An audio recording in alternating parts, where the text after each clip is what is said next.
The world came back in a flash of pain, sharp and blinding. Concrete scraped my cheek, cold and unforgiving beneath me.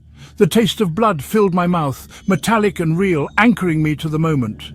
My name is Yuuji Kanzaki. Just a moment ago I was dead.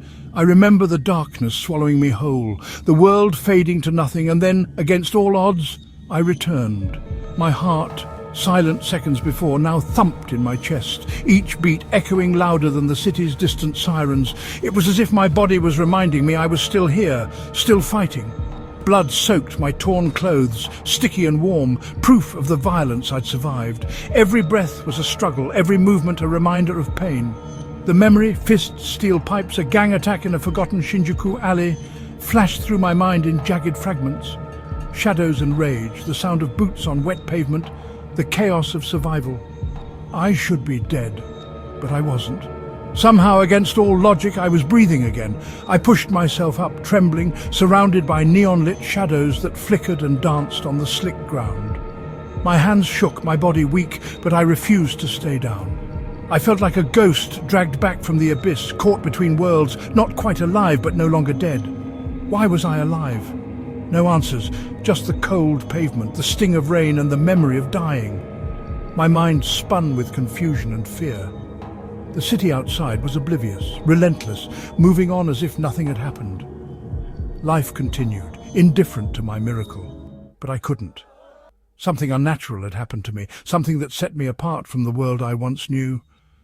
A strange power had woken up inside me, born from violence and death, humming beneath my skin like a warning.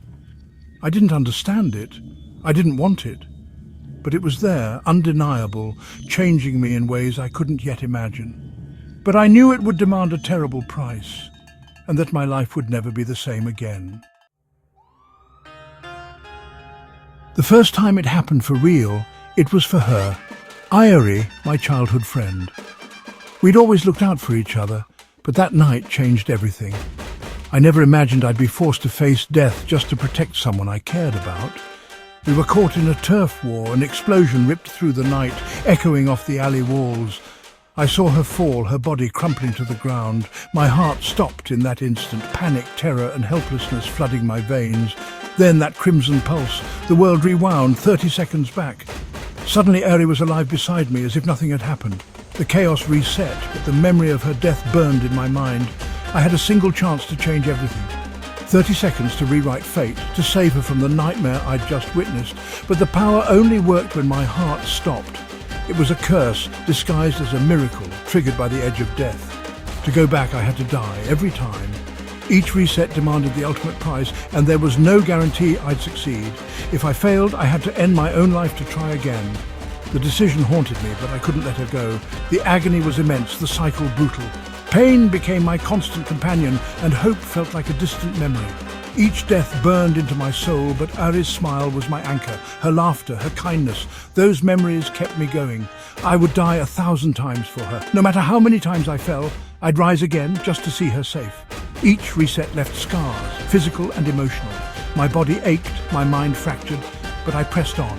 My mind became a graveyard of failed attempts. Every mistake, every loss, haunted me in the darkness.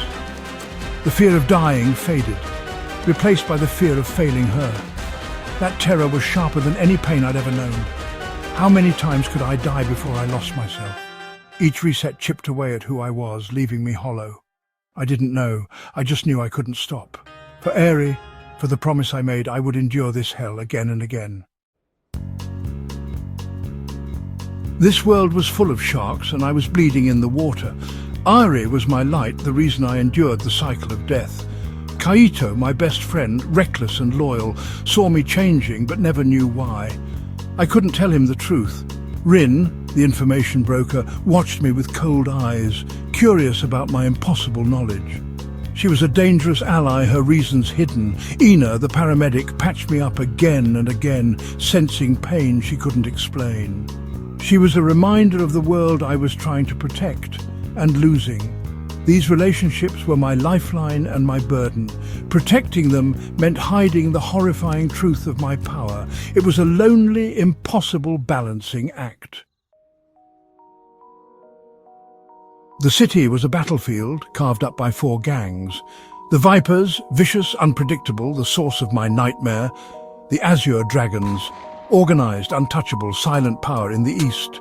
The Crimson Legion, fanatics, wild cards, chaos itself.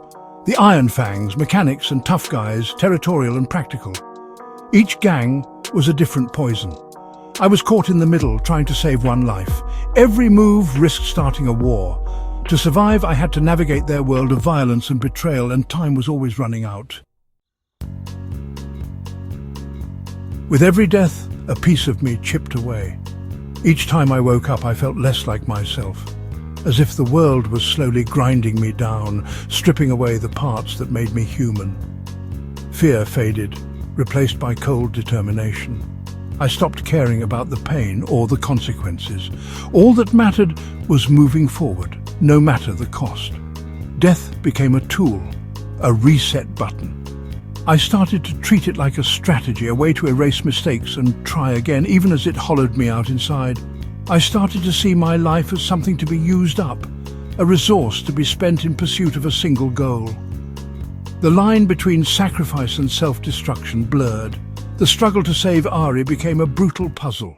Every wrong move cost me dearly, and every new attempt brought fresh pain and regret. 30 seconds was never enough.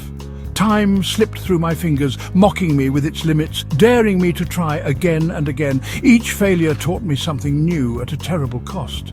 My mistakes left scars both on my body and deep inside my mind. My body healed, but the memory of pain remained. The ache lingered, a constant reminder of what I'd lost and what I still stood to lose. Kaito saw me changing, turning into a stranger.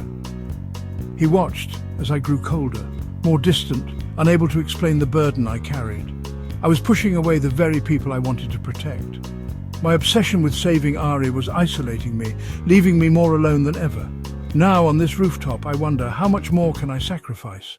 How many more times can I break before there's nothing left to give? If I save her, what will be left of me? Will I even recognize the person I've become, or will I be just a shadow of who I was? Is this second chance a gift or a curse that will erase me completely? The answer feels further away with every attempt. There is only the cold night air and the knowledge that to try again, I have to jump. And so I steel myself, knowing the price I must pay for one more chance.